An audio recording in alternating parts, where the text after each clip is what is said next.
घर में आई एक खूबसूरत नौकरानी और फिर घर के सारे मर्द अपनी अपनी लंगोट ढीली करने लगते हैं। दरअसल दोस्तों, राज वर्मा नाम का एक शख्स जो कि एक बड़ा बिजनेसमैन है, रात का समय होता है, शराब पी रहा था वो अपने नीचे वाले कमरे में, और शराब पीते पीते नशे में धुत हो जाता है। उसकी पत्नी जो कि अभी अभी घर में आई है, किसी काम से वो बाहर गई थी, वो एकदम से कहती है कि आ जाओ बेडरूम में, अब बहुत ज्यादा रात हो गई है, शराब पीते कितना पियोगे। लेकिन राज वर्मा कहता है कि तुम जाओ, तुम जाकर के सो जाओ, मैं आ जाऊंगा। और फिर उसके बाद उसकी पत्नी ऊपर चली जाती है, गहरी नींद में वो सो जाती है। और फिर उसके बाद राज वर्मा का जो शराब पीने का चखना होता है दोस्तों, जो चाट मसाला जो भी वो कुछ लिया हुआ था वो खत्म हो जाता है। और फिर उसके बाद वो अपनी पत्नी को आवाज लगाता है कि वो जग जाए तो चखना बनाकर लाए, लेकिन उसकी पत्नी जो है वो आवाज को सुनती नहीं है, वो गहरी नींद में सो रही थी। और तभी वो उसकी आवाज जो है वो नौकरानी, जो कि अभी अभी नई नई उनके घर में आई थी, देखने में मानो जैसे कि खूबसूरत हो और उसकी जैसी कोई आस पड़ोस में लड़की थी ही नहीं। 26 साल उसकी उम्र थी, पतली कमर और सुहावना उसका बदन होता है दोस्तों। और तभी जैसे ही वो अपनी पत्नी को आवाज लगा रहा था तो फिर उसकी नौकरानी जग जाती है और फिर अपने कमरे से बाहर आकर के ड्राइंग रूम में वो राज वर्मा के पास आकर कहती है कि बताइए मालिक, क्या बात है, मैं कर देती हूँ। और फिर उसके बाद वो कहता है कि मेरा चखना खत्म हो गया है, मेरे लिए चखना बना दो। तो ये जो लड़की है वो रसोई के अंदर जाती है और फिर चखना बना करके अच्छा सा तड़का वगैरह लगा करके इसके सामने वो चखना ला कर रख देती है। चने उबले हुए रखे थे और फिर उसे तल करके ये अच्छे से इनके सामने रख देती है। ये चखना जो है वो राज वर्मा खाने लगता है और जैसे ये नौकरानी चखने की प्लेट इसके सामने रखती है तो फिर जैसे ही वो झुकती है तो फिर उसका जो नाइट गाउन होता है जो नीचे की तरफ खिसक जाता है। और फिर जैसे ही वो नाइट गाउन नीचे की तरफ खिसकता है तो फिर ये जो मालिक राज वर्मा था, इसकी नजर उसकी छाती पर जाती है और फिर उसकी नीयत बदल जाती है। इतनी नौजवान खूबसूरत महिला जो कि नौकरानी थी, और फिर ये जो व्यक्ति आदमी होता है वो उस नौकरानी का हाथ पकड़ लेता है। वो कहती है कि मालिक आप ये क्या कर रहे हो, तो वो कहता है कि तुम रुको तो सही, तुम बैठो मेरे पास, और उसे पास से बैठा लेता है और फिर उसकी सुंदरता के वो पुल बांधना शुरू कर देता है। कहता है कि इतनी सुंदर तो कोई भी नहीं है हमारे आसपास जितनी सुंदर तुम हो, मैं बस तुमसे ये कहना चाहता था, लेकिन आज मैंने हिम्मत करके आके तुमसे ये बात कह दी। अपनी सुंदरता की तारीफ सुन करके वो जो नौकरानी थी वो मंत्रमुग्ध हो जाती है। और फिर उसके बाद ये जो राज वर्मा होता है दोस्तों, वो एक पैग और बनाता है और फिर नौकरानी को पीने के लिए देता है। नौकरानी पहले तो मना करती है, लेकिन राज वर्मा जब उसे पीने के लिए फोर्स करता है, उस पर दबाव डालता है, तो फिर वो उसके हाँ में हाँ मिला करके वो उस पैग को निगल जाती है, पी जाती है। और फिर पैग पीने के बाद फिर दूसरा पैग, तीसरा पैग, और अब तो नौकरानी नशे में झूमने लगती है। और फिर ये राज वर्मा नौकरानी का हाथ पकड़ करके उसी के कमरे में उसको लेकर के जाता है। और फिर दोस्तों वहां पर उस कमरे के अंदर जो कुछ भी होता है, पूरी रात भर यहाँ पर रिश्ते कायम होते हैं। दोनों ही अपने अपने कपड़े निकाल करके निर्वस्त्र हो जाते हैं। दोस्तों आज पूरी रात वो उनको इतना ज्यादा एंजॉय मिला था जो आज तक इस राज वर्मा को अपनी पत्नी के साथ सुख नहीं मिला था, जितना सुख यहाँ पर नौकरानी के साथ मिला था। नौकरानी भी आज का सुख पा करके, राज का सुख पा करके मन में खुश हो रही थी कि ऐसी रात तो मेरी आज तक कभी गुजरी ही नहीं। दोस्तों ये सिलसिला जो था वो यहीं पर रुकने वाला नहीं था, इससे आगे जो कुछ होने वाला है दोस्तों इस कहानी के अंदर, इससे आगे भी बहुत ही ऐसे ऐसे काम होते हैं दोस्तों कि आप सुनकर आपके होश उड़ जाएंगे। तो पूरी कहानी जरूर देखिएगा, बहुत ही दिलचस्प और बहुत ही रोचक कहानी वाली है और इस कहानी से बहुत बड़ी सीख भी आपको मिलेगी और बहुत कुछ समझने को भी मिलेगा। तो दोस्तों ये भी पता चलेगा कि जीवन के अंदर नौकर के साथ किस तरह का रिश्ता रखना चाहिए और कैसी परिस्थितियों में कैसा कदम उठाना चाहिए, जो कि आज के समय में लोग जो है वो बिना सोचे विचारे नोचर रख लेते हैं और फिर कैसे कैसे कदम उठा लेते हैं अकेले में। तो नमस्कार दोस्तों, स्वागत है आपका हमारे YouTube चैनल में। और दोस्तों ये जो घटना है ये 2016 में दिल्ली के अंदर घटित हुई थी, जहां पर राज वर्मा नाम का एक शख्स जो कि एक बिजनेसमैन होता है, उसका कारोबार होता है। उसकी पत्नी वीना देवी होती है जो कि बुटीक चलाया करती है, जो कोई ब्यूटी पार्लर उसकी दुकान होती है। इनके घर में इस राज वर्मा का साला जो कि पढ़ाई लिखाई किया करता है, यहीं पर वो रह करके रोटियां भी तोड़ा करता है। औलाद अभी इनकी हुई नहीं थी और जो इनका जीवन था वो ऐसे ही गुजर रहा होता है। पैसे रुपए की कोई कमी नहीं थी, कोई दिक्कत नहीं थी। अब यहाँ पर दोस्तों एक कहानी बनती है। नवंबर की सुबह सुबह हड़कंप सा मच जाता है। जो इनका साला होता है जो कि इनके घर में रहा करता था, वो अपने घर में लहूलुहान पाया जाता है। हाथ की नस उसकी कटी हुई थी और खून बह रहा था। उसकी जो है मौत हो चुकी थी। परिवार तो अच्छे से रह रहा था, ना कोई साले पर जोर दबाव था, ना कोई जिम्मेदारियों का बोझ था। पढ़ाई लिखाई करता था और जितने पैसे खर्च करने थे दीदी से ले लिया करता था। मजे से उसकी जिंदगी गुजरी थी। लेकिन ये क्या हो गया था? उसकी मृत्यु आखिर ऐसे कैसे हो गई थी? उसके बाद आस पड़ोस में भी हाहाकार मच जाता है। पुलिस को बुलाया जाता है, पुलिस आती है। पुलिस जो है वो आकर के पहले तो लाश को काबू में लेती है और फोरेंसिक टीम आती है। फिंगरप्रिंट्स वगैरह सारी चीजें की बारीकी से जांच की जाती है और फिर उसके बाद राज वर्मा से पूछा जाता है, इस लड़के के जीजा से, कि क्या हुआ होगा। तो राज वर्मा यही कहता है कि साहब ये एग्जाम को लेकर के परेशान था, रात दिन ये पढ़ाई लिखाई कर रहा था, इसे काफी ज्यादा टेंशन थी कि कहीं मैं फेल ना हो जाऊं और शायद इसी की वजह से इसने ऐसा काम किया होगा, इसने अपनी नस काट ली होगी। अब तो जो पुलिस होती है वो भी यही समझ रही थी कि भाई साला है, साला तो सबको ही प्यारा होता है और यहाँ पर कोई और एंगल है भी नहीं। तो अब पुलिस भी यही समझ रही थी कि शायद एग्जाम के प्रेशर की वजह से ये कारनामा इस साले ने किया था। साले का नाम सुमित होता है।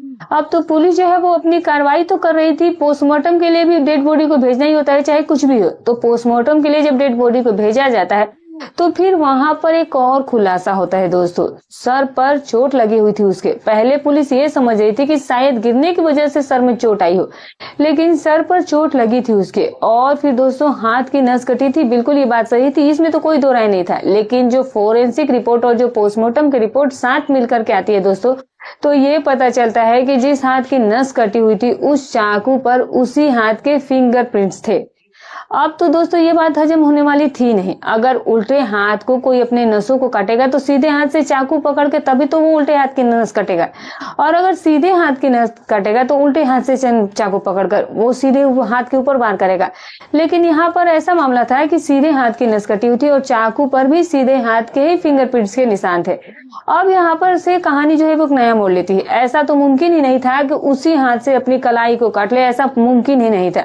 तो फिर उसके बाद अब पुलिस के अंदर एक शक बैठ जाता है और फिर अब बारीकी से और गंभीरता से निरीक्षण करना शुरू किया जाता है। पूरे परिवार से पूछताछ की जाती है और भी चीजें जो है वो बारीकी से छानबीन की जाती है। घर के अंदर जो नौकरानी होती है दोस्तों, पुलिस को नौकरानी के ऊपर शक इसीलिए जाता है क्योंकि वो घर के अंदर सबसे ज्यादा सुंदर थी और यौवन से भरपूर थी। 26 साल उसकी उम्र थी और ये सुमित था, ये भी हंस के हम उम्र था, 2-1 साल उससे छोटा रहा होगा।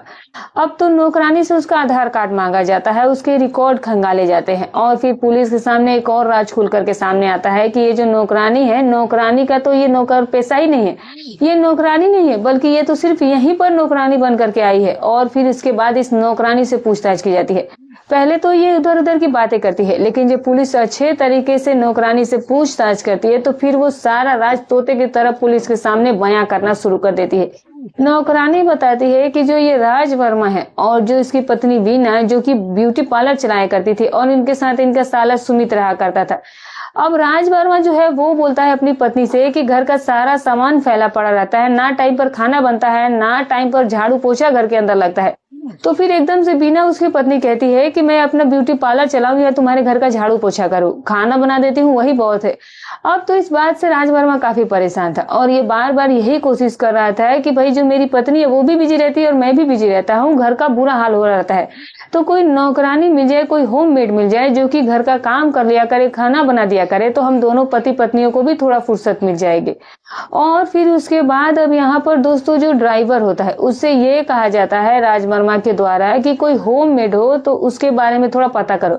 तो अब यहाँ पर जो ड्राइवर होता है दोस्तों वो एक होम मेड लेकर आता है, नौकरानी लेकर के आता है और फिर जिसका नाम नीलू होता है, जिसकी उम्र 26 साल होती है, देखने में यौवन से भरपूर थी, बिल्कुल ही गुलाब की पंखुड़ियों जैसे उसके नए नक्शे, बिल्कुल ही खूबसूरत थी। अब तो 5,000 रुपए के हिसाब से उसे नौकरी पर रख लिया जाता है, खाना पीना उसी के घर में होगा दोस्तों।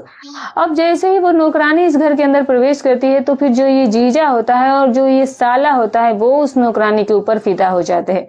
बहुत ही ज्यादा खूबसूरत थी और वो आती जाती आ तो गई थी इस घर के अंदर, लेकिन जो ये साला था वो उसके पीछे ही पड़ गया था क्योंकि घर के अंदर ना तो दीदी रहा करती थी, वो तो अपनी ब्यूटी पार्लर में चली जाया करती थी, और जो जीजा राज वर्मा थे वो अपने बिजनेस के सिलसिले में बाहर रहा करते थे। घर के अंदर नौकरानी जिसका नाम नीलू होता है और जो साला होता है जिसका नाम सुमित होता है, यही दोनों घर के अंदर रहा करते थे। और आग और पेट्रोल जब एक साथ रहते हैं तो धमाका तो होना तय है दोस्तों। अब तो धीरे धीरे समय गुजरता है तो अब साले को वो नौकरानी बहुत सुंदर लगने लगती है। खाना बनाती तो वो पीछे से खड़ा रहता, मजे से उससे बात करते रहता है। और अब तो दोस्तों ऐसी कंडीशन आ चुकी थी कि वो उसके शरीर पर, तन बदन पर अपने हाथ भी फेरने लगा था। और फिर दोस्तों नीलू को भी, जो नौकरानी होती है, उसे भी ये चीजें अच्छी लगने लगती है। और फिर एक दिन रसोई के अंदर दोनों एक दूसरे की बाहों में सिमट जाते हैं और फिर उन दोनों के बीच में संबंध कायम हो जाते हैं। और अब तो ये संबंध रात दिन ही बनने लगे थे। दिन में घर में कोई होता नहीं तो दिन में 4-5 बार इन दोनों के बीच ये सब कुछ होता। और रात के समय में भी ये जो नीलू थी, इसके कमरे में या तो जो साला होता वो तो उठ कर गया तो उसके कमरे में चला जाया करता, या फिर सुमित के कमरे में नीलू खुद पहुंच जाया करती थी। और इस तरह से रंगल मंगल यहाँ पर चल रहा होता है। इनकी मजे से जिंदगी कट रही थी, कोई परेशानी नहीं थी। अब जो ये साला सुमित होता है, ये भी कहा करता था नीलू से कि मैं तुमसे ही शादी करूंगा, बस एक बार मेरे एग्जाम वगैरह हो जाए और फिर उसके बाद मैं तुमसे शादी करूंगा। तुम्हारे बगैर मैं किसी से शादी करूंगा ही नहीं, तुम इतनी खूबसूरत जो हो और तुम मेरे मन को भी भा गई हो। अब तो दोस्तों जो नीलू होती है वो काफी खुश हो गई थी। 2 महीने ऐसे ही गुजर जाते हैं और 2 महीने गुजरने के बाद भी जो उसका प्रेमी सुमित था वो उससे शादी नहीं करता है, वो अपनी बात से मुकर जाता है। तो फिर वो अब ये कहने लगता है कि मैं शादी बाद में करूंगा, थोड़ा और रुक जा। लेकिन दोस्तों ये जो नीलू होती है वो कहती है कि अब मैं नहीं रुक सकती। ऐसा करते हैं कि हम भागकर शादी कर लेते हैं और तुम अपनी बहन और अपने जीजा का जेवर और पैसे लेकर के फरार हो जाएंगे। दोनों हम लोग मिल करके चोरी करते हैं और फिर यहाँ से भाग जाते हैं और फिर अपना नया घर बसा लेते हैं। माल लेकर ही यहाँ से उड़ना है।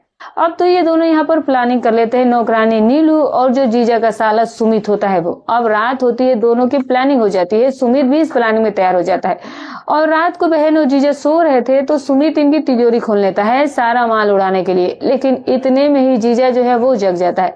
वो नीचे वाले कमरे में आकर देखता है कि ये सुमित क्या कर रहा है और फिर उसे वो डांटने लगता है। सुमित कहता है कि जीजा दीदी को मत बताना, मुझसे गलती हो गई और मैं इस नौकरानी से प्यार करता हूँ और हम लोग भागने वाले थे, लेकिन अब मैं ऐसा नहीं करूंगा।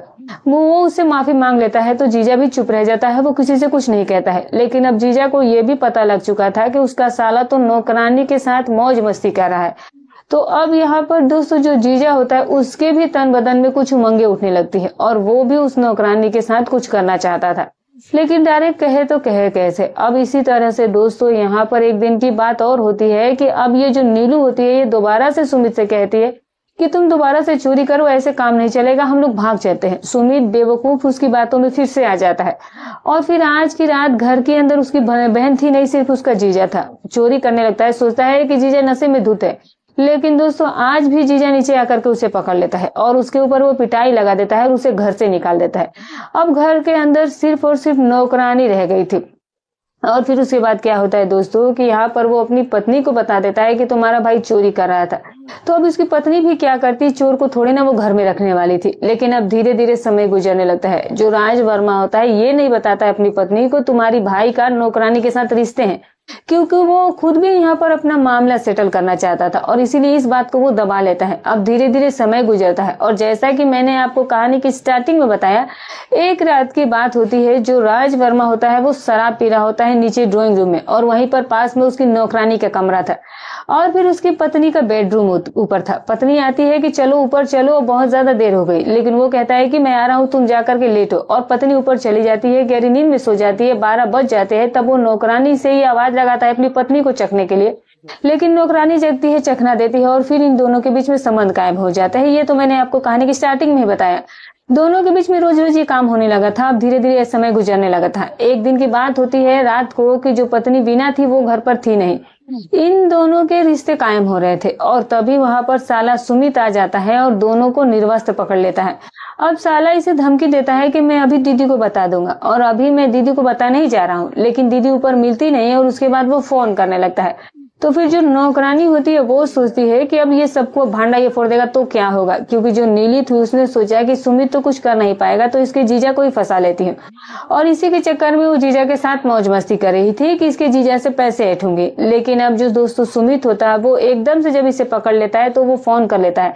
इतने में नीलू उसके हाथ पर चाकू मार देती है, वो लहूलुहान हो जाता है और फिर पीछे से उसका जीजा जो है वो भारी वस्तु से सर पर प्रहार कर देता है वो बिल्कुल ही अचेत होकर जमीन पर गिर जाता है, ब्लड बहने लगता है और थोड़ी ही देर के बाद उसकी जो सांसें थी वो उड़ जाती है, वो निकल जाती है शरीर में, यानी कि वो मौत हो जाती है उसकी।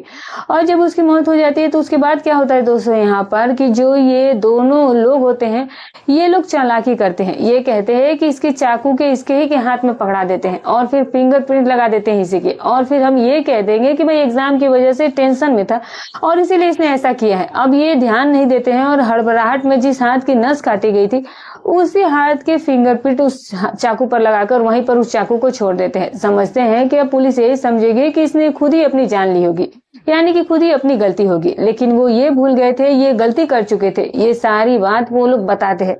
और फिर दोस्तों यहाँ पर क्या होता है कि अब इन दोनों को पकड़ा जाता है और इनको जेल में डाल दिया जाता है। नीलू जिसका बॉयफ्रेंड था पहले से ही, और जो ये सब कुछ कहीं ना कहीं पैसों के लिए ही कर रही थी, उसको थोड़ी ना ही सुमित से प्यार था और ना ही कोई राज वर्मा से प्यार था। वो तो सिर्फ और सिर्फ अपनी जरूरतों को पूरा करने के लिए और इनसे पैसे हटने के लिए सारा काम कर रही थी। नीलू का ऑलरेडी बॉयफ्रेंड था जिसका नाम मनोज था, और जब ये प्लानिंग रची गई थी तो पहले से ही नीतू जो नौकरानी थी वो अपने बॉयफ्रेंड के साथ मिलकर के ये प्लानिंग की थी कि इनके घर में जाऊंगी, सारा माल उड़ाऊंगी, चाहे मुझे इनके साथ शादी ही क्यों ना करना पड़े या प्रेम प्रसंग क्यों न रचाना पड़े। ये पहले से ही पूरी प्लानिंग थी नीतू की, लेकिन नीतू भी गई और साथ में कहते हैं ना दोस्तों कि हम तो डूबेंगे सनम, तुम्हें भी ले डूबेंगे। साथ में वो राज वर्मा को भी ले डूबी। घर में दो मर्द थे, अब दोनों ही मर्द जो थे वो घर को छोड़ करके जा चुके थे। साले की मौत हो चुकी थी और राज वर्मा जेल में रहेगा, नौकरानी जेल में रहेगी, और नौकरानी के प्रेमी मनोज को भी पकड़ा जाता है क्योंकि वो भी इस प्लानिंग में शामिल था। तो दोस्तों इस तरह से छोटी छोटी चीजों पर घर बर्बाद हो जाते हैं। अगर ये नौकरानी के प्यार प्रसंग में ना पड़ते दोनों जन तो ये कुछ भी नहीं होता। नौकरानी 6 महीने रहती, साथ भर रहती, देखती कि ये तो उसके काबू में आने वाले हैं नहीं, तो खुद ही नौकरी छोड़ देती क्योंकि वो इसी के लिए आई थी। इतना तो हो सकता था, लेकिन ये दोनों ही बेवकूफ उसके चाल में फंस गए। उसकी सुंदरता के मोह जाल में फंस करके ये अपनी ही दोनों ने जिंदगी बर्बाद कर ली। बसा बसाया बिजनेस खराब हो गया, बसा बसाया घर खराब हो गया और एक लड़के की भी जान चली गई। तो दोस्तों कोई भी नौकरानियां कितनी भी सुंदर हो, थोड़ा सा अपने आप को बचा रखे। इन चीजों में बहुत खतरा होता है। अवैध रिश्ते में या तो